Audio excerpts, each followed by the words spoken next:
हरे कृष्णा। ମୋ ଭଏସ ଶୁଣା ଯାଉଛି ଉମେଶ ପ୍ରଭୁ? आज्ञा प्रभु। ମୋ ହଁ ଭଏସ ଆସୁଛି? ଷ୍ଟାର୍ଟ କରନ୍ତୁ। ହଁ ଷ୍ଟାର୍ଟ କରନ୍ତୁ।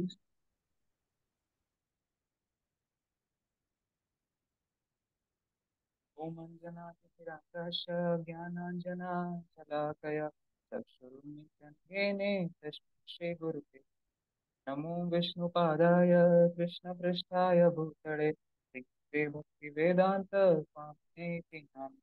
नमस्ते सरस्वते देवे गौरवाणी प्रचारिणे निर्विशेष शून्यवादी पश्चादेशाचरि। जय श्री कृष्ण चैतन्य प्रभु नित्यानंद श्री अद्वैत गदाधर शिवासादि गौरवृंद। हरे कृष्ण कृष्ण कृष्ण हरे हरे, हरे राम राम राम हरे हरे। हरे कृष्ण। नमस्ते उपस्थित करो भगवत।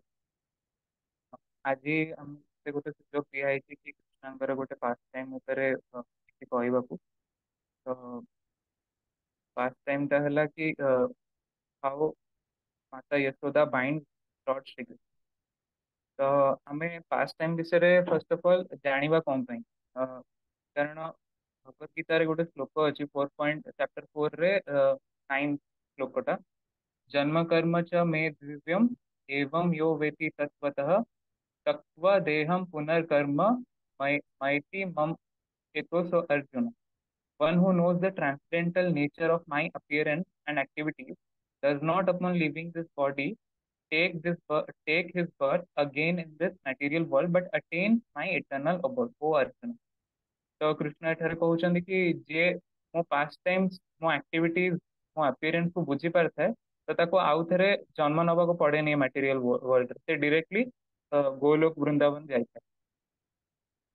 तो मोर मु जति पास टाइम प्रभु जति पठेइथिले मु जति बुझिली तो मो सामर्थ्य हिसाब रे अपन को ट्राई करबी बुझिया पे। तो मैं टिके जानदवा स्टोरी टा कौन कि स्टार्टिंग रे पूर्वरु यशोदा माता पाखु बहुत सारा कंप्लेन आसला कृष्ण विषय ना से जाइकी अन्य मानक घरे चोरी करिकी माखन खाउथिले माने बटर खाउथिले चोरी करी। तो यशोदा माता टिके कनसर्न हे गेले कि ना माने ये कहीं जाइकी कृष्ण मानती चारिआडे बुलिकी माखन चोरी करी खाउछन तो सेति से भाबिले कि ना आमे घरे माखन बनै। तो से तांकर नंद महाराजଙ୍କର ଥିଲା 9 lakhs ଟା ଗାଈ ଥିଲା। ତ ସେ କୃଷ୍ଣଙ୍କ ପାଇଁ କେମିତି କରୁଥିଲେ ନା ସେ 9 lakhs କୁ ଆଗେ ମିଲ୍କ କରିବେ, ତାଙ୍କ ମିଲ୍କ କାଢିବେ, ସେ ତାପରେ ତାଙ୍କୁ ବେଷ୍ଟ ତାଙ୍କର 1000ଟା କାଉଜ ମାନଙ୍କୁ ସେମାନଙ୍କୁ ଫିଡ୍ କରିବେ। ଦେନ୍ ସେ 1000ଟା କାଉଜ ରୁ ଯୋଉ ମିଲ୍କ ଆସିବ ତାକୁ ସେ 100ଟା କାଉଜ କୁ ଫିଡ୍ କରିବେ। ଦେନ୍ ସେଥିରୁ ଯୋଉ ମିଲ୍କ ଆସିବ ସେ 10ଟା କାଉଜ କୁ ଏଣ୍ଡ ଏମିତି କରିକି ଫାଇନାଲି ଗୋଟେ ଗାଈର କ୍ଷୀର ସେ ଯୋଉଟା କି ସବୁଠୁ ସୁଇଟ୍ ଥାଏ ସେଇଟା ସେ ରଖନ୍ତି ସ୍ପେଶଆଲି କୃଷ୍ଣଙ୍କ ପାଇଁ ଏବଂ ବଟର ଆଉ ହେରିକା କରିକି ଦବା। ଦ ରିଜନ କି ସେ ଚାହୁଁନଥିଲେ କି ସେ ବାହାରେ ଏମିତି ଚୋରି କରିକି ଖାଆନ୍ତୁ ବଟ୍ ଘରେ କରିବେ ଏବଂ ସେ ଖାଇବେ। ବଟ୍ କୃଷ୍ଣ ତାହେଲେ ଚୋରି କଣ ପାଇଁ କରୁଥିଲେ? ଏଇଟା ଯଦି ଆମେ ସ୍ପିରିଚୁଆଲ ପ୍ଲାଟଫର୍ମରେ ଦେଖିବାକୁ ଯିବା ତ ଗୋପୀ ମାନେ ପ୍ରେ କରୁଥିଲେ କି କୃଷ୍ଣ ଆମଠୁ ବଟର ନେଇକି ଖାଆନ୍ତୁ ମାନେ ଚୋରି କରି ଖାଆନ୍ତୁ। ଦ ରିଜନ ହଉଛି ନା ସେମାନଙ୍କୁ ବି ଇଚ୍ଛା ଥିଲା କି କୃଷ୍ଣଙ୍କ ଆସୋସିଏସନ ତାଙ୍କୁ ମିଳୁ। ତ ସେଥିପାଇଁ ସେମାନେ ଆଶା କରୁଥିଲେ କି କୃଷ୍ଣ ଆମେ ପୁରା ସୁଇଟ୍ ବଟର ବନେଇବା ଏବଂ ସେ ଆସିକି ଖାଆନ୍ତୁ। ତ ଏବେ ଏତିକି ଜିନିଷ ଜାଣିଲା ପରେ ଏବେ ସିନ୍ ହଉଛି କି ଆମେ ଦେଖୁଛେ କି ଯଶୋଦା ମାତା ତାଙ୍କର ଇଏ କରୁଛନ୍ତି ଚର୍ନ କରୁଛନ୍ତି ବଟର ଚର୍ନ କରୁଛନ୍ତି ଏବଂ ସେ ତାଙ୍କର ବଟନ ଚର୍ନ କଲା ବେଳେ ତାଙ୍କର ଇୟରିଙ୍ଗସ୍ ହେରିକା ହଉଛି ଆଣ୍ଡ ସେ ତାଙ୍କ ଚୁଡ଼ି ହେରିକା ସବୁ ବାଜୁଛି। ତ କାଇଣ୍ଡ ଅଫ୍ ଏମିତି ଲାଗୁଛି ଯେମିତି ସେ କୀର୍ତ୍ତନ କରୁଛନ୍ତି ଏବଂ ସେ ସେଇ ଟାଇମରେ କୃଷ୍ଣଙ୍କ ପାସ୍ ଟାଇମ ବିଷୟରେ ବି ସବୁ କହୁଛନ୍ତି ଗୋଟେ ଗୀତ ହିସାବରେ ବୋଲି ବୋଲିକି ସେ ତାଙ୍କର କାମ କରୁଛନ୍ତି। ଏବଂ ସେଇ ଟାଇମରେ ତାଙ୍କର ଯିଏ ମେଡ୍ ଅଛନ୍ତି ସେ ଅନ୍ୟ କାମରେ ବ୍ୟସ୍ତ ଅଛନ୍ତି ସେଥିପାଇଁ ସେ ପର୍ସନାଲି ଏଇ ଜିନିଷର ଚାର୍ଜ ନେଇଛନ୍ତି ଇନଚାର୍ଜ ନେଇଛନ୍ତି କି ମୁଁ ଆଜି ଏଇ କାମ କରିବି। ତ ସେ କଲା ଭିତରେ ଅ, କୃଷ୍ଣ ଅଲଗା ରୁମ ରେ ଶୋଇଥାନ୍ତି, ସେ ଆସନ୍ତି ଗୁରୁଣ୍ଡି ଗୁରୁଣ୍ଡି ଆସନ୍ତି, ସେ ଯଶୋଦା ମାଙ୍କୁ ଡାକନ୍ତି କହୁଛନ୍ତି ନା ମତେ ଭୋକ କଲାଣି ମତେ ଖାଇବାକୁ ଦିଅ। ତ ସେଇ ଟାଇମରେ ଯଶୋଦା ମାତା ତାଙ୍କୁ ତାଙ୍କ କୋଳରେ ରଖିକି ସେ ଆଗେ ସେ ଯୋଉ କରୁଥିଲେ କାମ ତାକୁ ରଖିକି କୃଷ୍ଣଙ୍କୁ ଫିଟ୍ କରୁଛନ୍ତି ତାଙ୍କ ବେଷ୍ଟ ମିଲ୍। ତାପରେ କଣ ହେଇଛି ନା ସେଇ ଟାଇମ ରେ କିଛି ସମୟ ଯାଇଛି, ସେ ତାଙ୍କ ମୁହଁକୁ ଦେଖିକି ଏନ୍ଜୟ କରୁଛନ୍ତି, କୃଷ୍ଣଙ୍କର ଫେସ୍ କୁ ଦେଖିକି ଏନ୍ଜୟ କରୁଛନ୍ତି। ଆଣ୍ଡ ସେଇ ଟାଇମ ରେ କଣ ହଉଛି ନା ଗୋଟେ ଅଲଗା ରୁମ ରେ ଷ୍ଟୋଭ ଉପରେ ଗୋଟେ କ୍ଷୀର ମିଲ୍କ ଟେ ଥୁଆ ହେଇଛି। ତ ସେଇଟା କଣ ହଉଛି ନା ଉତୁରିବା ଆରମ୍ଭ ହଉଛି। ତ ୟଶୋଦା ଭାବୁଛନ୍ତି, କହୁଛନ୍ତି ନା ମୁଁ କୃଷ୍ଣଙ୍କ ପାଇଁ ହିଁ ବନଉଛି ବଟର, ବଟ ସେଇ ବଟର ଯୋଉ ବନେଇବା ପାଇଁ ଯୋଉ ମିଲ୍କ ଟା ଦରକାର ସେ ଏବେ ଉତୁରିଲାଣି। ତ ସେ କୃଷ୍ଣଙ୍କୁ ରଖିକି ଯାଉଛନ୍ତି ସେ ଷ୍ଟୋଭ ରେ ସେ ମିଲ୍କ ଟା ଯୋଉଟା ବଏଲ ହେଇକି ଉତୁରିକି ପଳେଇ ଆଉଛି ତାକୁ ସମ୍ଭାଳିବା ପାଇଁ। ତ ଗଲା ଭିତରେ କୃଷ୍ଣ କଣ କରୁଛନ୍ତି ନା ରାଗି ଯାଉଛନ୍ତି, କହୁଛନ୍ତି ନା ମତେ କାହିଁ ଛାଡିକି ପଳେଇଲେ, ମୁଁ ଭୋକ ଏବେ ଯାଏଁ ସରିନି, ମତେ କାହିଁ ଛାଡିକି ପଳେଇଲେ। ତ ସେ କଣ କରୁଛନ୍ତି ରାଗିକି ଗୋଟେ ଷ୍ଟୋନ ନେଇକି ସେ ଉପରେ ତାଙ୍କର ସବୁ ଝୁଲଥାଏ, ଅ ମଟକାରେ ସବୁ ରଖା ହେଇଥାଏ ମାଖନ ହେରିକା। ତ ସେ ଷ୍ଟୋନ ରେ ମାରୁଛନ୍ତି, ଆଉ ସେଠି ଗୋଟେ ଫାଟିଲା ମାନେ ଚାରିଆଡେ ସେ ବିକ୍ରିକି ସବୁ ତକ ଯେତିକି ଅଛି ସବୁ ଫାଟିକି ସେ ସବୁ ଚାରିଆଡେ ଖେଳାମେଳା ହେଇଗଲା। ତ ହେଇଗଲା ପରେ ସେ କଣ କରୁଛନ୍ତି ନା ମାଖନ ନେଇକି ଯାଇକି ଗୋଟେ ଅଲଗା ରୁମ ରେ ସେଇ ଚାରିଆଡେ ମାଖନ ପଡିଛି, ସେ ତା ଉପରେ ହିଁ ଚାଲି ଚାଲିକି ଗୋଟେ ଅଲଗା ରୁମ ରେ ଯାଇକି ବସିକି ଖାଉଛନ୍ତି। ତ ତାପରେ ଯଶୋଦା ମାତାଙ୍କୁ ତ ସାଙ୍ଗେ ସାଙ୍ଗେ ଚୁଲି ସମ୍ଭାଳିକି ଆସିଲେ ଏପଟକୁ। ସେଟା ଦେଖୁଛନ୍ତି କି ନା ଏପଟେ କଣ କାମ ଚାଲିଛି, ଦେଖିଲା ବେଳକୁ ଚାରିଆଡେ ଏମିତି ଖେଳମେଳା ହେଇକି ଅଛି, ଆଉ କୃଷ୍ଣ ନାହାନ୍ତି। କିଏ କଲା? କିଏ ଆଉ କରିବ? କୃଷ୍ଣ ହିଁ କରିଥିବେ। ତ ସେଥିପାଇଁ ସେ ଖୋଜିଲେ, କୃଷ୍ଣଙ୍କୁ କୋଉଠି ଖୋଜିଲେ, ଦେଖିଲା ବେଳକୁ ତାଙ୍କର ଯୋଉ ମାଖନ ଚାରିଆଡେ ପଡିଛି ସେଠି ବଟର ଷ୍ଟେପ ସବୁ ପଡିଛି, ଛୋଟ ଛୋଟ କୁନି କୁନି ପାଦ ଅଛି। ସେ ଗୋଟେ ଅଲଗା ରୁମ କୁ ଗୋଟେ ଛୁଆଟା ଗଲା ଭଳିଆ ଏମିତି ଲାଗୁଛି। ଆଉ କିଏ ଛୁଆ ଅଛି? ତ କୃଷ୍ଣ ହିଁ ଯାଇଥିବେ। ତ ସେ ସବୁ ଫଲୋ କରି କରି କରି କରି ଆର ରୁମ କୁ ଗଲେ। ସେଠି ସେ ଦେଖିଲେ କୃଷ୍ଣ କଣ କରୁଛନ୍ତି ନା ସେଠି ନିଜେ ବଟର ଖାଉନାହାନ୍ତି, ସେଠି ମାଙ୍କଡ ମାନଙ୍କୁ ଡାକିକି ତାଙ୍କୁ ବଟର ଖୋଉଛନ୍ତି ହେଲା। ତ ତାଙ୍କୁ ବଟର ଖୋଉଛନ୍ତି ଏବଂ ତାଙ୍କୁ ଏପର୍ଯ୍ୟନ୍ତ କହୁଛନ୍ତି ଯେପର୍ଯ୍ୟନ୍ତ ତାଙ୍କ ପେଟ ଫୁଲେନି। ମାଙ୍କଡ ମାନେ କହୁଛନ୍ତି ନାଇଁ ଆମେ ଆଉ ଖାଇପାରିବାନି, ସେ ଫିର ବି ତାଙ୍କୁ କହୁଛନ୍ତି। ତାପରେ ତାପରେ କଣ ହେଇଛି ନା ଯଶୋଦା ମାତା ଏଇ ସିନ୍ ଟା ଦେଖିକି କହିଲେ ନା ମୁଁ ବଟର ବନେଇଛି କୃଷ୍ଣଙ୍କ ପାଇଁ ଆଉ କୃଷ୍ଣ ଖାଉନାହାନ୍ତି। ଦେଖିଲା ବେଳକୁ ମାଙ୍କଡ ମାନଙ୍କୁ କହୁଛନ୍ତି। ତ ସେ ତାଙ୍କୁ ମାନେ ବାଡେଇବା ପାଇଁ ନାହିଁ, ବଟ ତାଙ୍କୁ ଡରେଇବା ପାଇଁ ଗୋଟେ ବେତଟେ ତାଙ୍କ ପିଠିରେ ଏମିତି ନୁଚେଇକି ଆଣୁଛନ୍ତି, ଏପଟ ରୁମକୁ ଆସୁଛନ୍ତି। ଏବଂ କୃଷ୍ଣ ଦେଖି ପାରୁନାହାନ୍ତି, କୃଷ୍ଣ ଏପଟେ ପଛରେ ମାନେ ତାଙ୍କ ପଛପଟୁ କୃଷ୍ଣଙ୍କ ପଛପଟୁ ଯଶୋଦା ମାତା ଆସୁଛନ୍ତି।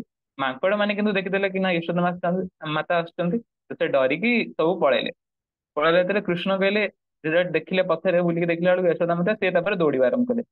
ତ କୃଷ୍ଣ ଦୌଡୁଛନ୍ତି ଏଠୁ ସେ ପର୍ଯ୍ୟନ୍ତ, ଯଶୋଦା ମାତା ବି ଦୌଡୁଛନ୍ତି ଏଠୁ ସେ ପର୍ଯ୍ୟନ୍ତ, ଏମିତି ଦୌଡା ଦୌଡି ଚାଲିଛି, ଧରି ପାରୁନାହାନ୍ତି। ଅବଶ୍ୟ ସେ ଛୋଟ ପିଲା, କୃଷ୍ଣ ଛୋଟ ପିଲା, ତ ସେ ଦୌଡି ଦୌଡିକି ଅଲଗା ରୁମ ଗଲା ବେଳକୁ ଯଶୋଦା ମାତାଙ୍କୁ ଏତେ ମାନେ ତାଙ୍କୁ ଏତେ ଇଏ ନାହିଁ କି ସେ ଧରି ପାରୁଛନ୍ତି, ମାନେ ଏତେ ଏନର୍ଜି ନାହିଁ। ବଟ୍ କିନ୍ତୁ ସେ ଦୌଡି ଦୌଡିକି ଫିର ବି ଟ୍ରାଏ କରୁଛନ୍ତି ତାଙ୍କୁ ଧରିବା ପାଇଁ। କିନ୍ତୁ ଫାଇନାଲି ସେ କୃଷ୍ଣଙ୍କୁ ଧରି ଦଉଛନ୍ତି। ଏବଂ ସେ ତା ଭିତରେ ତାଙ୍କର ମାନେ ତାଙ୍କ ମୁଣ୍ଡରେ ଯୋଉ ଫୁଲ ହେରିକା ଅଛି ସେ ସବୁ ଗଳି ଗାଳି ପଡୁଛି। ଆଣ୍ଡ ଫାଇନାଲି ସେ ତାଙ୍କୁ ଧରୁଛନ୍ତି, ସେ ଦେଖୁଛନ୍ତି କି କୃଷ୍ଣ କଣ କରୁଛନ୍ତି ନା ତାଙ୍କ ସେ କାନ୍ଦିଆ ମୁହଁ କରିକି ଆଖି ଏମିତି ମକୁଚିକି ସେ କହୁଛନ୍ତି, ମାନେ କାନ୍ଦିଲା ଭଳିଆ ମୁହଁ କରୁଛନ୍ତି ଏବଂ କହୁଛନ୍ତି ନା ମାନେ ଯେମିତି ଛୁଆ ଯେମିତି ମା ଯେତେବେଳେ ବାଡିଆକୁ ଆସିଥିଲା ଛୁଆ ଯେମିତି କାନ୍ଦିବାକୁ ଲାଗେ ପୁରା ସେମିତି ଆକ୍ଟ କରୁଛନ୍ତି। ତ ସେଇ ଟାଇମ ରେ ହେଲା ବେଳକୁ ଯଶୋଦା ମାତା କହୁଛନ୍ତି ଇଏ ତ ବିନା କାରଣରେ ଡରୁଛି, ମୁଁ ତ ବାଡିଆକୁ ତାକୁ ଆଣିନି ବେତ। ତ ସେ ବେତଟା ସାଇଡରେ ଫୋପାଡି ଦଉଛି। ବେତ ସାଇଡରେ ଫୋପାଡିକି କହୁଛନ୍ତି ନା କଣ ତାକୁ ତ ପନିଶମେଣ୍ଟ ତ ଦବାକୁ ପଡିବ। ତାପରେ ସେ ଦେଖୁଛନ୍ତି ସେ ଗୋଟେ ଗୋଟେ ଗ୍ରାଇଣ୍ଡିଙ୍ଗ ମୋଟରଟା ଥୁଆ ହେଇଛି, ଆଉ ସେ ଗ୍ରାଇଣ୍ଡିଙ୍ଗ ମୋଟରଟା ୟୁଜ କରିକି ଏ ସବୁ ମାନେ ଚଢି ଚାଡିକି ଯାହା ମାଖନ ହେରିକା ଯୋଉ ଚୋରାନ୍ତି। ତ ସେ କହିଲେ ର ତୋ ସାଙ୍ଗ ସହିତ ବାନ୍ଧି ଦଉ। ତ ସେ କଣ କଲେ ନା ଗୋଟେ ରୋପ ଆଣିଲେ, ରୋପ ଆଣିକି ତାକୁ କୃଷ୍ଣଙ୍କୁ ବାନ୍ଧିଦେଲେ ମୋଟରରେ। ବାନ୍ଧିଦେଲେ, କିନ୍ତୁ ବାନ୍ଧିବେ କେମିତି? ବାନ୍ଧି ହଉନି। କୃଷ୍ଣଙ୍କର ଅଣ୍ଟା ଏଡିକି ଟିକେ, କିନ୍ତୁ ସେ ରୋପ ଆଣିଛନ୍ତି ଏଡେ ବଡ, ଫିର ବି ବାନ୍ଧି ପାରୁନାହାନ୍ତି। ତ ସେ କହିଲେ ଆଉ ଟିକେ ରୋପ ଆଣ। ଆଉ ଟିକେ ରୋପ ଆଣିକି ବାନ୍ଧିଲେ, ଫିର ବି ବାନ୍ଧି ହଉନି। ଆରେ ଏତେ ଛୋଟ ପିଲାଟା ତାକୁ ବାନ୍ଧିବା ପାଇଁ ଏତେ ଦୌଡି ଦରକାର ହଉଛି। ତାପରେ ଆଉ ଦୌଡି ଆଣିଲେ, ଆଉ ଦୌଡି ଆଣିଲେ, ପୁରା ଗାଁର ଦୌଡି ନେଇ ଆଇଲେ, ଫିର ବି ସେ ବାନ୍ଧି ପାଇଲେନି। ସେ ସବୁବେଳେ ସେ 2 ଇଞ୍ଚରୁ ରହିଯିବ। କଣ ହଉଛି? ତାପରେ ଯେତେବେଳେ ଦେଖିଲେ ସେ ପୁରା ଝାଳ ନାଳ ହେଇଗଲାଣି ମାତା ଯଶୋଦା ବାନ୍ଧିବା ଚକ୍କରରେ ବାନ୍ଧି ପାରୁନାହାନ୍ତି, ଫାଇନାଲି କୃଷ୍ଣ ଆକ୍ସେପ୍ଟ କଲେ କି ହଉ ମତେ ବାନ୍ଧ। ତ ସେ ବାନ୍ଧି ପକେଇଲେ। ବାନ୍ଧିକି ତାପରେ କୃଷ୍ଣଙ୍କୁ ଛାଡିକି ସେ ଅଲଗା ରୁମ ରେ ପଳେଇଲେ। ତାପରେ କୃଷ୍ଣ ଆଉ କଣ କରିବେ ସେ ଭାବିଲେ, କଣ ଆଉ କଣ ଦୁଷ୍ଟାମି କରିବି। ସେ ଯାଇକି ସେଠି ସାମ୍ନାରେ ଗୋଟେ ଗଛ ଥିଲା, ଦିଟା ଗଛ ଥିଲା ଅର୍ଜୁନ ଟ୍ରି, ବଡ ବଡ ଗଛ। ସେ ତା ପାଖରେ ଯାଇକି କହିଲେ ନା ଆଙ୍କୁ ଆମେ କଳିବା। ସେ ଆକ୍ଚୁଆଲି ଥିଲେ କୁବେରଙ୍କ ଦୁଇଟି ପୁଅ, ଯାହାଙ୍କୁ ଅଭିଶାପ ମିଳିଥିଲା। ତ ତାଙ୍କୁ ମୁକ୍ତି କରିବା ପାଇଁ ଗଲେ। ତ ଏଇଟା ଥିଲା ପୁରା କମ୍ପ୍ଲିଟ ଷ୍ଟୋରି। ଏବେ ଆମେ ଜାଣିବା କି ତା ଦେହରେ ଆମେ ଯେତିକି ସବୁ ଦେଖିଲେ ତା ଦେହରେ ଟିଚିଙ୍ଗସ୍ କଣ ଅଛି। ତ ଟିଚିଙ୍ଗସ୍ ଗୋଟେ ଅଛି ନା, ଯଶୋଦା ମାତାଙ୍କ ମନୋଭାବ ଆମେ ଦେଖିପାରିବା କି ସେ କେମିତି କୃଷ୍ଣଙ୍କ ପାଇଁ କାମ କରୁଛନ୍ତି। କୃଷ୍ଣଙ୍କ ପାଇଁ କାମ କରୁଛନ୍ତି ମାନେ କୃଷ୍ଣ ଖାଇବେ ବୋଲି ସେ ବଟର ତିଆରି କରୁଛନ୍ତି, ଆମେ ସେ ଜିନିଷଟା ଦେଖିପାରିବା। ଏବଂ ଆଉ ଗୋଟେ ଜିନିଷ ଦେଖିପାରିବା, ସେ କାମ କଲା ବେଳେ କୃଷ୍ଣଙ୍କର ଗୀତ ହିଁ ଗାଉଛନ୍ତି, କୃଷ୍ଣଙ୍କ ପାସ୍ ଟାଇମ୍ ହିଁ ଗାଉଛନ୍ତି। ତ ଏଥିରୁ ଆମେ ଗୋଟେ ଶିକ୍ଷା ପାଇପାରିବା କି ଆମେ ଯେତେବେଳେ କାମ କରୁଛେ ଆମକୁ କିଛି କରିବାକୁ ପଡିବନି, ଆମେ ଖାଲି we can just remember Krishna, ଆମେ ଖାଲି ତାଙ୍କ ବିଷୟରେ ଭାବି ପାରିବା, ଯେମିତି ଯଶୋଦା ମାତା ଭାବୁଛନ୍ତି, ଭାବିକି ତାଙ୍କୁ ସ୍ମରଣ କରୁଛନ୍ତି, ସେମିତି ଆମେ ଖାଲି ଭାବି ପାରିବା। ଇଭେନ୍ ଆମେ ଯଦି ଟ୍ରାଭେଲିଂ ହେରିକା କରୁଛେ ତ ସେଇ ଟାଇମରେ ବି ଭାବି ପାରିବା ଆଣ୍ଡ ଚାଣ୍ଟିଂ କରିପାରିବା, ଖାଲି ନାଁ ଡାକି ପାରିବା, ଏମିତି ବି କରିପାରିବା। ତାପରେ ଆଉ ଗୋଟେ କୃଷ୍ଣଙ୍କର ଆମେ କୃଷ୍ଣଙ୍କ ବିଷୟରେ ଆମେ ଜାଣିବାକୁ ପାଉଛୁ, ଯେମିତି ଯେମିତି ସେ ଦେଖୁଛନ୍ତି ଯଶୋଦା ମାତା କି ସେ କେମିତି ତାଙ୍କୁ ଡାକୁଛନ୍ତି, ତାଙ୍କୁ ମନ ପକାଉଛନ୍ତି, ସେଇ ହିସାବରେ ସେ ଗୋଟେ ପିଓର ଡିଭୋଟି ପାଖକୁ ନିଜେ ଚାଲିକି ଆସୁଛନ୍ତି ଏବଂ ନିଜେ ଅପରଚୁନିଟି ଦଉଛନ୍ତି କି ନା ମତେ ଭୋକ ଲାଗିଲାଣି ମତେ ଖାଇବାକୁ ଦିଅ, ନିଜେ ଅପରଚୁନିଟି ଦଉଛନ୍ତି ମତେ ତାଙ୍କୁ ସର୍ଭ କରିବା। ତ କୃଷ୍ଣଙ୍କର ଏ ମସ୍ତିଟା ଆମେ ଦେଖିପାରିବା। ଆଉ ଗୋଟେ ଜିନିଷ ଆମେ ଦେଖିପାରିବା କି ଅ, ମାତା ଯଶୋଦା ଯେତେବେଳେ ଟର୍ନ କରୁଛନ୍ତି ବଟର, ସେ ତାଙ୍କ ମୁଣ୍ଡରୁ ଝାଳ ବାହାରିଲାଣି, ସେ ବହୁତ ପରିଶ୍ରମର କାମ ଆଣ୍ଡ ବହୁତ ଲେବର କରୁଛନ୍ତି, ତ ତାଙ୍କୁ ଦେଖିକି ବି କୃଷ୍ଣ ଗୋଟେ ଟାଇପରେ ତାଙ୍କୁ କହୁଛନ୍ତି ନାଇଁ ଷ୍ଟପ୍, ଏଇଟାକୁ ଷ୍ଟପ୍ କର ଆଣ୍ଡ ତମେ ମତେ ଖାଇବାକୁ ଦିଅ, ଯୋଉଥିରେ କି ତମକୁ ଓଲଟା ପ୍ଲେଜର ପ୍ଲେଜର ମିଳିବ। ତ ସେଇ କାମଟା ତାଙ୍କୁ କହୁଛନ୍ତି ମାନେ ଲେବର କାମ, ସେ କାଇଣ୍ଡ ଅଫ ଦେଖୁଛନ୍ତି କି ନା ମୋ ଭକ୍ତ ଏତେ ପରିଶ୍ରମ କଲାଣି, ମୁଁ ଯାଉଛି ଟିକେ ତା ପାଖକୁ, ସେଇ ଟାଇପ ର ମନୋଭାବ ରଖିକି କୃଷ୍ଣ ବି ଆସୁଛନ୍ତି। ତାପରେ ଆଉ ଗୋଟେ ଜିନିଷ ଦେଖିପାରିବା କି କାହିଁକି ଯେତେବେଳେ ଯଶୋଦା ମାତା ତାଙ୍କୁ କ୍ଷୀର ଦଉଛନ୍ତି, ଯେତେବେଳେ କୃଷ୍ଣଙ୍କୁ ତାଙ୍କ କ୍ଷୀର ଦଉଛନ୍ତି, ସେତେବେଳେ ସେତେବେଳେ ହିଁ କାହିଁକି ସେ କ୍ଷୀରଟା ବଏଲ ହବା ଆରମ୍ଭ ହେଲା, ଯୋଉ ଷ୍ଟୋଭରେ ରଖ, ଏଇଟା ଏଇଟା ମୁଁ ଯେତିକି ଶୁଣିଲି ଗୋଟେ ଦିଟା ଲେକ୍ଚର ମୁଁ ଶୁଣିଲି କି ସେ କହୁଛନ୍ତି କି ଆମର ଭଗବତ ଧାମରେ ସମସ୍ତଙ୍କ ସବୁ କିଛି ବି ମ୍ୟାଟେରିଆଲ ନାହିଁ, ସବୁ ସମସ୍ତଙ୍କ ଭିତରେ ଇମୋସନ ଅଛି ଆଣ୍ଡ ସମସ୍ତଙ୍କ ଭିତରେ ସମସ୍ତେ ଏକ୍ସପ୍ରେସ କରିପାରିବେ। ତ ଅ, ସେ କ୍ଷୀରଟା ଯୋଉ ଅଛି ଇଏରେ ବାଉଲ ରେ ଅଛି, ଯୋଉ ମାନେ ଯୋଉଟା ଉତୁରି ଯାଉଛି, ସେ ଆକ୍ଚୁଆଲି ଭାବୁଛି ମୁଁ ସବୁଠୁ ବେଷ୍ଟ କାଉରୁ ଆସିଛି ଏବଂ ଏତେ ପରିଶ୍ରମ କଲା ପରେ ବି ମୁଁ କୃଷ୍ଣଙ୍କ ମୁହଁକୁ ଯାଇପାରୁନି, ମାନେ କୃଷ୍ଣ ମତେ ପିଇ ପାଉନାହାନ୍ତି, ଓଲଟା କୃଷ୍ଣ ଲାଗିଛନ୍ତି ମାତା ଯଶୋଦାଙ୍କ କ୍ଷୀର ପିଇବାରେ। ତ ତାଙ୍କୁ କାଇଣ୍ଡ ଅଫ କହୁଛି ମୋର ଏକ୍ଜିଷ୍ଟେନ୍ସ କିଛି ନାହିଁ, ତ ମୁଁ ଯାଉଛି ଡେଇଁ ପଡିବି ନିଆଁରେ, ତ ସେଥିପାଇଁ ସେ ଉତୁରି ଯାଉଛନ୍ତି। ତ ସେଇଟା ଗୋଟେ ଆମେ ଜାଣିପାରିବା। କିନ୍ତୁ ଯଶୋଦା ମାତା ଫିର ବି ସେ ଯାଉଛନ୍ତି ସେ କ୍ଷୀରକୁ ରଖିବା ପାଇଁ, କାହିଁକି ନା ସେ କ୍ଷୀରରୁ ହିଁ ସେ ବନେଇବେ ମାଖନ, ମାଖନ ବନେଇକି ସେ କୃଷ୍ଣଙ୍କୁ ହିଁ ଦେବେ। ତ ଏଥିରୁ ଆମେ ଜାଣିପାରୁଛେ ଆଣ୍ଡ ଆଉ ଗୋଟେ ଅଛି କି ନା ଆମେ ଦେଖୁଛେ ଯୋଉ କୃଷ୍ଣଙ୍କର ଆଙ୍ଗ୍ରି ଫେସ ର ଡେସ୍କ୍ରିପସନ ରହିଛି, ସେ କହୁଛନ୍ତି ଯେମିତି ସେ ତାଙ୍କ ଯେତେବେଳେ ରାଗି ଯାଉଛନ୍ତି କୃଷ୍ଣ, ସେ କଣ କରୁଛନ୍ତି ନା ତାଙ୍କ ଟିଥ ରେ ତାଙ୍କ ଲିପ୍ସ କୁ କାମୁଡୁଛନ୍ତି। ତ ଆଉ ଗୋଟେ ସିମ୍ବଲିଜମ ଆମେ କହିପାରିବା କି ତାଙ୍କ ଲିପ୍ସ ଟା ଇଜ ଲାଇକ୍ ଆୱାର ଆଙ୍ଗର, ଆମ ରାଗ ଭଳିଆ, ଆଣ୍ଡ ଟିଥ ଟା ସେ ହଉଛି ପିସ୍ ଭଳିଆ, ଆମର ଯୋଉ ମୋଡ ଅଫ ଗୁଡନେସ୍ ଯୋଉଟା ରହିଛି। ତ ଗୋଟେ ସିମ୍ବଲିଜମ ହଉଛି କି ସେ ଯୋଉ ଦାନ୍ତରେ ଚାପିକି ରଖୁଛନ୍ତି ଯୋଉ ଲିପ୍ସ ଟାକୁ, ଆମେ ସେଇଭଳିଆ ହିଁ ଆମ ରାଗକୁ ଚାପିକି ରଖିବା କଥା, ଆମର ସେ ମୋଡ ଅଫ ଗୁଡନେସ୍ ଆଣ୍ଡ ପିସ୍ ଥ୍ରୁରୁ ଆମକୁ ଶାନ୍ତ ରହିବା କଥା, ଆମ ରାଗକୁ ଚାପିକି ରଖିବା କଥା। ତ ଏଇଟା ଆମେ ଆଉ ଗୋଟେ ଷ୍ଟେପ ମିଳୁଛି। ତାପରେ ଆଉ ଗୋଟେ କି କୃଷ୍ଣ ଡରୁଛନ୍ତି କଣ ପାଇଁ, ମାତା ଯଶୋଦାଙ୍କ ବାଡି ଦେଖିକି ସେ ଡରୁଛନ୍ତି କଣ ପାଇଁ? ଆମେ ଆମେ ମଣିଷ ହେଇକି ଆମେ ମୃତ୍ୟୁକୁ ଡରୁ ଏବଂ ମୃତ୍ୟୁ ଡରୁଛି କୃଷ୍ଣଙ୍କ ଠାରୁ, ଆଉ କୃଷ୍ଣ କୋଉଠୁ ଡରୁଛନ୍ତି? ମାତା ଯଶୋଦାଙ୍କ ବାଡି ଠାରୁ। ଏମିତି କେମିତି ହଉଛି? ତ ଗୋଟେ କଥା ହଉଛି କି ନା ମାତା ଯଶୋଦାଙ୍କ ଯୋଉ ଭଲ ପାଇବା ଅଛି, କୃଷ୍ଣ ବାତ୍ସଲ୍ୟତା ଅଛି, ସେଥିପାଇଁ ହିଁ କୃଷ୍ଣ ଏମିତି ବାଉଣ୍ଡ ହେଇଯାଉଛନ୍ତି। ଯଦି ଗୋଟେ କଥା ଅଛି କି ଯଦି ଏଜ ଗୋଟେ ବ୍ୟାରିୟର ହଉଛି, ମାନେ ଯଦି ବୟସ ଗୋଟେ ବ୍ୟାରିୟର ହଉଛି, ଖାଲି ବଡ ଲୋକମାନେ ହିଁ କୃଷ୍ଣଙ୍କୁ ପାଇପାରିବେ, ତାହେଲେ ପ୍ରହ୍ଲାଦ ମହାରାଜ କେମିତି ପାଇଲେ? ଯଦି ନଲେଜ ଗୋଟେ ବ୍ୟାରିୟର ହଉଛି, ଯଦି ଜଣେ ଜ୍ଞାନୀ ଲୋକ ହିଁ କୃଷ୍ଣଙ୍କୁ ପାଇପାରିବ, ତାହେଲେ ଗଜେନ୍ଦ୍ର ଯିଏ କି ହାତୀ ମାନଙ୍କ ରାଜା, ସିଏ କେମିତି କୃଷ୍ଣଙ୍କୁ ପାଇଲେ? ଆଉ ଯଦି ଯଦି ବ୍ୟୁଟି, ଯଦି ସୁନ୍ଦରତା ହିଁ କୃଷ୍ଣଙ୍କୁ ପାଇପାରିବ, ଯଦି ଜଣେ ସୁନ୍ଦର ଲୋକ ହିଁ କୃଷ୍ଣଙ୍କୁ ପାଇପାରିବ, ତାହେଲେ କୁବ୍ଜ କେମିତି କୃଷ୍ଣଙ୍କୁ ପ୍ଲିଜ କରିପାରିଲା? ଆଉ ଯଦି ଯଦି ଜଣେ ଜନ୍ମରୁ ଯଦି ଲୋଅର କ୍ଲାସ ର ହେଇଥିବ, ସିଏ ଯଦି କୃଷ୍ଣଙ୍କୁ ପାଇପାରିବନି ଏମିତି କୁହାଯାଏ, ତ ବିଦୁର କେମିତି ପାଇଲେ? ବିଦୁର ଯିଏ କି ଜଣେ ଦାସୀର ପୁତ୍ର, ସେ କେମିତି କୃଷ୍ଣଙ୍କୁ ପାଇଲେ? ତ କୃଷ୍ଣଙ୍କୁ ପାଇବାର ଖାଲି ଗୋଟେ ହିଁ ଏଲିଜିବିଲିଟି, କୃଷ୍ଣଙ୍କୁ ଯଦି ପ୍ଲିଜ କରିବା ଅଛି, then ଗୋଟେ ହିଁ ଏଲିଜିବିଲିଟି, ସେଇଟା ହଉଛି ପିଓର ଲଭ। ଭକ୍ତି ଯଦି ଥିବ ତାହେଲେ ସେ କୃଷ୍ଣଙ୍କୁ ବାଇଣ୍ଡ କରିପାରିବ। ଯେମିତି ମା ଯଶୋଦା ଅଛନ୍ତି, ତାଙ୍କ ତାଙ୍କ ବାତ୍ସଲ୍ୟତା ଦେଖି କୃଷ୍ଣ ଏମିତି ରିଆକ୍ଟ କରୁଛନ୍ତି, ମାନେ ଏମିତି ଆକ୍ଟ କରୁଛନ୍ତି ଯେମିତି ସେ ଭଗବାନ ଅଛନ୍ତି ବୋଲି ଭୁଲି ଯାଇଛନ୍ତି, ଏମିତି ଆକ୍ଟିଂ କରୁଛନ୍ତି। ଆକ୍ଟିଂ କରିକି ଏବଂ ସେ ଯେମିତି ଲାଗୁଛି କେମିତି ମଦର ୟଶୋଦା ତାଙ୍କୁ କଣ୍ଟ୍ରୋଲ କରୁଛନ୍ତି, ସେମିତି ସେ ଆକ୍ଟ କରୁଛନ୍ତି।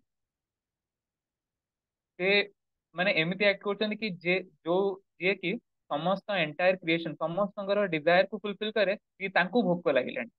ଯିଏ ସମସ୍ତଙ୍କ ଭୋକ ଦୋଷ ମିଟାନ୍ତି ସିଏ ତାଙ୍କୁ ଭୋକ ଲାଗିଲାଣି। ଏବଂ ଯିଏ କି ସବୁବେଳେ ସାଟିସ୍ଫାଇଡ ସଚିଦାନନ୍ଦ ସବୁବେଳେ ସାଟିସ୍ଫାଇଡ, ସିଏ ଅନସାଟିସ୍ଫାଇଡ ହେଇଯାଉଛନ୍ତି ଯେତେବେଳେ ମାତା ଯଶୋଦା ତାଙ୍କୁ ଛାଡିକି ପଳଉ। ଯେତେବେଳେ ମାନେ ଯିଏ କି ରାଗର ଉପରେ ମାନେ ଆଙ୍ଗର ତାଙ୍କ ଭିତରେ ନାହିଁ, ସିଏ ଆଙ୍ଗ୍ରି ହେଇଯାଉଛନ୍ତି। ଯାହାଙ୍କ ଭିତରେ ଫିୟର ନାହିଁ, ଯିଏ କି ଫିୟରଲେସ୍, ସିଏ ବି ଫିୟର ମାନେ ଡରୁଛନ୍ତି ମାଙ୍କ ବାଡି ଠାରୁ।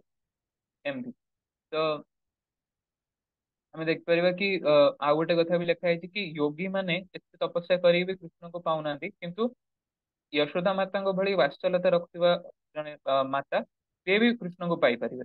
ମାନେ ଯଶୋଦା ମାତା ଆମ ପାଇଁ ଗୋଟେ ପରଫେକ୍ସନ ସେଟ୍ କରୁଛନ୍ତି, ସେ ପୁରା ପରଫେକ୍ଟ ମଦର ଟାଇପ। ତ ଆମକୁ ତାଙ୍କ ଠାରୁ ଶିଖିବାର ଅଛି କି କେମିତି ଆମେ କୃଷ୍ଣଙ୍କୁ ସର୍ଭ କରିପାରିବା। ତାପରେ ଆଉ ଗୋଟେ ଅଛି କି ହଁ, ଯଶୋଦା ମାତା ଯେତେବେଳେ ଦୌଡୁଛନ୍ତି କୃଷ୍ଣଙ୍କୁ ଧରିବା ପାଇଁ, ସେଇ ଟାଇମରେ ତାଙ୍କ ମୁଣ୍ଡରୁ ଫୁଲଟା ଖସି ପଡିକି ତଳେ ପଡୁଛି। ସେ ଫୁଲଟା କଣ ପାଇଁ ତଳେ ପଡୁଛି, ତାର ବି ଗୋଟେ ଏମିତି ରିଜନ କୁହାହଉଛି କି ସେ ଫୁଲଟା ଭାବୁଛି, କହୁଛି ନା he can control the supreme personality of the godhead by power of her love, so our place is on her feet। ହେଲା, ତ ସେ ଭାବୁଛନ୍ତି ଇଏ କେମିତିଆ ପର୍ସନାଲିଟି ଯିଏ କି ପରମ ପୁରୁଷ ଭଗବାନଙ୍କୁ ମାନେ ଦୌଡଉଛନ୍ତି, ମାନେ ପାଉଣ୍ଡ କରିଦଉଛନ୍ତି with her love। ତ ଆମ ଜାଗା ଆପଣଙ୍କ ଚରଣରେ ହବା କଥା, ସେଥିପାଇଁ ସେ ଗଳି ପଡୁଛନ୍ତି ତଳେ। ସେଇଟା ଗୋଟେ କହୁଛନ୍ତି। ଆଉ ଗୋଟେ ହଉଛି କି ଯୋଉ 2 ଇଞ୍ଚର ସିମ୍ବଲିଜମ ଅଛି କି ସବୁବେଳେ ସେଇ 2 ଇଞ୍ଚରୁ କଣ ପାଇଁ ନା ସେ ରୋପ ଟା ଛୋଟ ପଡିଯାଏ। ତ ଗୋଟେ 2 ଇଞ୍ଚର ସିମ୍ବଲିଜମ ଅଛି କି ଯୋଉ ଫର୍ଷ୍ଟ ଇଞ୍ଚଟା ଅଛି that is our endeavour to bind Krishna, ଆମ ଇଚ୍ଛା ଯୋଉଟା ଆମେ ଆମେ ଏଫର୍ଟ ଦଉ ଯୋଉଟା କୃଷ୍ଣଙ୍କୁ ବାଇଣ୍ଡ କରିବା ପାଇଁ ମାନେ ବାଉଣ୍ଡ କରିବା ପାଇଁ। ଆଣ୍ଡ ସେକେଣ୍ଡ ହଉଛି କୃଷ୍ଣସ୍ ମର୍ସି ଟୁ ଗେଟ୍ ଫାଉଣ୍ଡ। ଯଦି ଦିଟା ଆଗ ସାଟିସ୍ଫାଏ ହେଲା ଦେନ୍ ହିଁ କୃଷ୍ଣ ସାଟିସ୍ଫାଏ ହେବେ ଆଣ୍ଡ ବାଉଣ୍ଡ ହେବେ। ଯଦି ଆମେ ଆମର ଇଚ୍ଛା ନଥିବ, ଆମେ ସେତିକି ହେବାର ମନୋଭାବ ରଖୁନଥିବା, ତ ବି ହେଇପାରିବନି। ଏବଂ କୃଷ୍ଣଙ୍କର ଯଦି ମର୍ସି ନଥିବ, କୃଷ୍ଣ ଯଦି ପ୍ଲିଜ ନ ହେଇଥିବେ, ଦେନ୍ ବି ହେଇପାରିବନି। ତାପରେ ଫାଇନାଲ ଗୋଟେ ଜିନିଷ ମୁଁ କହିବାକୁ ଚାହିଁବି କି वी आर नॉट कृष्णाज, ମାନେ ଆମେ ସମସ୍ତେ କୃଷ୍ଣ ନୁହେଁ। वी आर कृष्णाज ମାନେ କୃଷ୍ଣ apostrophe s, ମାନେ ଆମେ ମାନେ କୃଷ୍ଣଙ୍କର। କିନ୍ତୁ ଜଣେ ଯଦି ପିଓର ଭକ୍ତ ହେଇଥାଏ, ମାନେ ଯଦି ପିଓର ଲଭ ରେ ଥାଏ କୃଷ୍ଣଙ୍କ ସହିତ, ଯେମିତି ମାତା ଯଶୋଦା, ତ ତାକୁ ସୁଯୋଗ ମିଳିଥାଏ କହିବା ପାଇଁ କି କୃଷ୍ଣ ଇଜ ମାଇନ୍, କୃଷ୍ଣ ମୋର। ଯେମିତି ତାଙ୍କ କୃଷ୍ଣଙ୍କ ମିତ୍ର, କୃଷ୍ଣ ମୋ ମିତ୍ର, କୃଷ୍ଣ ମୋ ପୁଅ, କୃଷ୍ଣ ମୋ ଭାଇ, ଏମିତି କହିବାର ସୁଯୋଗ ଖାଲି ବହୁତ କମ ଲୋକଙ୍କୁ ମିଳିଥାଏ। ମାନେ ବହୁତ ଲକି ଥାନ୍ତି ସେ ଲୋକମାନେ ଯୋଉମାନଙ୍କୁ ସେ ସୁଯୋଗ ମିଳିଥାଏ। ତ ସେଇମାନେ ହିଁ ବାରମ୍ବାର କୃଷ୍ଣ ଯେତେବେଳେ ଅବତାର ନିଅନ୍ତି, ଯେତେବେଳେ ଭଗବାନ ଯେତେବେଳେ ଅବତାର ନିଅନ୍ତି, ତାଙ୍କ ସହିତ ସେମାନେ ଆଉ ଥରେ ଇନକାର୍ନେଟ ହୁଅନ୍ତି ଏବଂ ତାଙ୍କରି ସାଙ୍ଗରେ ରହିକି କୃଷ୍ଣଙ୍କ ସେବା କରନ୍ତି। ହରେ କୃଷ୍ଣ।